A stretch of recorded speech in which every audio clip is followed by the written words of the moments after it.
राजीव जी, आपके प्रथम सूत्र के अनुसार सोलार कुकर कितना उपयोगी है? हाँ, बहुत अच्छा सवाल है। मैं इंतजार कर रहा था कोई पूछे। देखिए, मेरे प्रथम सूत्र के अनुसार सोलर कुकर सबसे ज्यादा उपयोगी है। अब सोलर कुकर एक ऐसी अद्भुत चीज बनी है या बनाई गई है जिसमें सूर्य का प्रकाश सबसे ज्यादा। तो सोलर कुकर का खाना बहुत अच्छा। लेकिन कौन सा सोलर कुकर? देखिए, एक सोलर कुकर ऐसा आता है जिसमें डब्बे को बंद करके खाना बनाने के लिए रखते हैं ना, वो सब एल्यूमिनियम के डब्बे हैं। एल्यूमिनियम के वेसल जब तक है तब तक ये सोलर कुकर का खाना जहर है। लेकिन सिद्धांत रूप में सोलर कुकर भारत के हिसाब से सबसे अच्छी टेक्नोलॉजी है। तो आप बोलेंगे फिर कोई वेसल बदल के उसमें रखिए। तो जैसे ही सोलर कुकर में वेसल आ जाए पीतल के, कांसे के, आप उनका जरूर इस्तेमाल करिए। वो विज्ञान के हिसाब से, भागवत के हिसाब से सबसे उत्तम है। मेरी एक विनती है, आप मुझे सर मत कहिए, या तो भाई कहिए, राजीव भाई कहिए, कुछ भी कहिए, सर मत कहिए। आदरणीय राजीव भाई, आपके दूसरे सूत्र के हिसाब से 48 मिनट में खाना खा लेना चाहिए, पर जो बच्चे स्कूल सुबह चले जाते हैं और शाम को घर आते हैं उनका हम क्या बहुत करें? अच्छा। उसके लिए मैं एक विकल्प बताता हूं। जो बच्चे आपके सुबह सुबह स्कूल चले जाते हैं, कि बच्चों को खाना खिला के स्कूल भेजिए। आप बोलेंगे जी खाते नहीं है। मैं आपको इसका तरीका बता देता हूं कैसे खाएंगे वो खाना। हमारे शरीर की अपनी एक साइकिल है, और वो साइकिल ये है कि कोई भी खाना खाएं तो उसके 8 घंटे के बाद ही भूख लगेगी आपको। तो एक रात पहले का खाना उनको उस समय खिला दीजिए कि सुबह तक 8 घंटे पूरे हो जाए। माने अगले दिन शाम को ही खाना खिला दीजिए, रात को मत खिलाइए।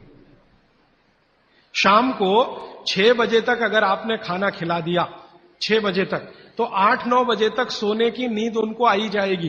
क्योंकि 1.5 घंटे के बाद जैसे ही खाना पच के रस में बदलता है, बॉडी का ब्लड प्रेशर अपने आप बढ़ना शुरू कर देता है, और ब्लड प्रेशर बढ़े तो नींद आनी ही है, रुक नहीं पाएंगे आप। तो शाम का खाना 6 बजे उनको खिला दीजिए, 8 बजे तक नींद आ जाएगी, और 6 बजे से 8 घंटा गिनेंगे तो सवेरे 4-5 बजे तक वो पूरा हो जाएगा। तो 4-5 बजे के आसपास जब वो सोकर उठेंगे तो इतनी तेज भूख लगी होगी कि आप रोटी दाल चावल खिला दो, वो खा के चले जाएंगे। आपको थोड़ा बदल ये करना है कि रात को हम बच्चों को 10 बजे खाना खिला रहे हैं या 11 बजे खिला रहे हैं, उसके 2 घंटे के बाद रस बन रहा है तो 1 बज जाएगा। 3-4 बजे तक आधा खाना पचा, आधा नहीं पचा, सवेरे उठने पर भूख लगेगी कैसे?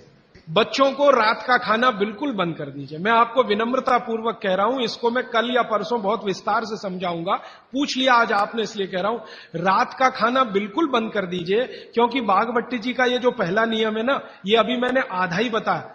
सूर्य का प्रकाश और पवन का स्पर्श हर समय वो कहते हैं खाते समय पीते समय रहना ही चाहिए। अब 6 बजे के बाद तो सूर्य प्रकाश रह नहीं सकता, और आप जानते हैं सूर्य प्रकाश का सबसे बड़ा परिणाम है विटामिन डी का निर्माण। सूर्य प्रकाश में ही विटामिन डी बनता है। तो जब तक ये सूर्य प्रकाश है तब तक खाना खाएं तो विटामिन डी मिले, और बच्चों को विटामिन डी सबसे ज्यादा चाहिए। इसलिए बच्चों को तो रात का खाना बिल्कुल बंद करिए, शाम 6 बजे खिला दीजिए। सुबह 7 बजे जब स्कूल जाएंगे, खूब भूख लगी होगी, उस समय 7 बजे पराठा बना के भी खिलाइए, आलू का भी पराठा खिलाइए, गोभी का भी खिलाइए, कोई फर्क नहीं पड़ता। सुबह के भोजन पे आगे बात करूंगा। सुबह का भोजन जितना हैवी हो उतना अच्छा। गोभी का पराठा, आलू का पराठा, जितना पराठा, पूड़ी, जो पकवान, सब सुबह, सब सुबह। दोपहर का खाना थोड़ा कम, और रात का बिल्कुल कम, शाम का बिल्कुल कम। तो बच्चों को भरपेट खाना खिला के स्कूल भेजिए। लंच बॉक्स की जरूरत नहीं है। जब वो घर आए तो दूसरा भोजन कराइए, और शाम को 6 बजे तक तीसरा भोजन। तो मैंने कुछ बच्चों पे प्रयोग किया, शाम का भोजन बंद किया, सुबह उठते ही भूख लगती है उनको। ये तो प्रकृति का नियम है, लगे।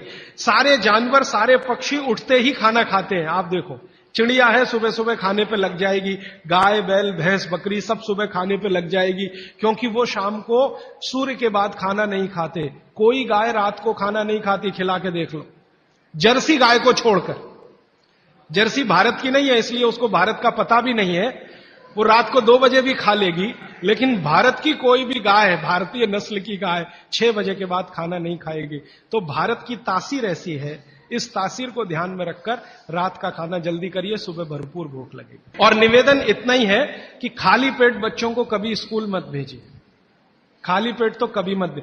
आपने कह दिया जी दूध पी के गया, दूध पी के गया माने एक तरह से खाली पेट, सॉलिड कुछ नहीं है। सॉलिड सुबह सुबह शरीर में जाना बहुत ही आवश्यक है, अगर भविष्य में आप उसको एसिडिटी, अल्सर, पेप्टिक अल्सर से बचाना चाहते हैं तो। हमारे चिंतकों ने कहा है, हमारे बुजुर्गों ने कहा, हमारे इतिहासकारों ने कहा है कि परिवर्तन ही जीवन है। तो क्या सारे परिवर्तन बेमानी है?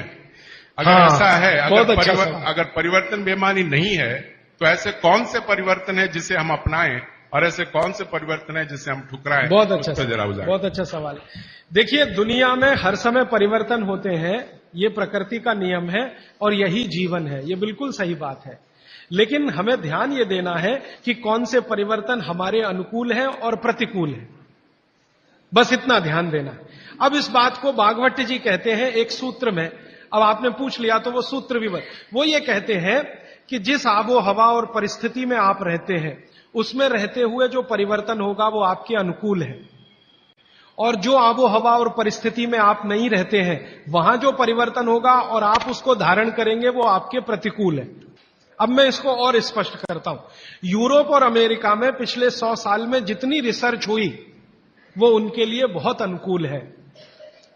उनके लिए रेफ्रिजरेटर यूरोपियन लोगों के लिए बहुत काम की चीज है। जब मैं ये भाषण जर्मनी में दूंगा तो उल्टा ही बताऊंगा उनको, मैं कहूंगा जरूर रेफ्रिजरेटर लाओ, माइक्रोवेव ओवन भी रखो। उनके लिए बहुत अनुकूल है क्योंकि उनकी कंडीशन में वो परिवर्तन हुआ है। हमारी कंडीशन में जो हम परिवर्तन करेंगे वो हमारे लिए अनुकूल होगा। अब जैसे मैं आपको उदाहरण दूं, चक्की है, चक्की, तो चक्की में एक परिवर्तन आज हुआ है, पहले वो नहीं था, आज हुआ है। हमने चक्की में बियरिंग लगा दिया है। पहले चक्की में बियरिंग नहीं होता था, खाली वो एक ऐसा लोहे का वो डंडी होता था और उसके चारों तरफ हम उसको चाक को घुमाते थे, बीच में लकड़ी का एक उसमें वो लगाते थे। वो लकड़ी का हमने निकाल के उसमें बियरिंग लगा दिया, ये भी परिवर्तन हुआ, ये हमारे अनुकूल बैठता है।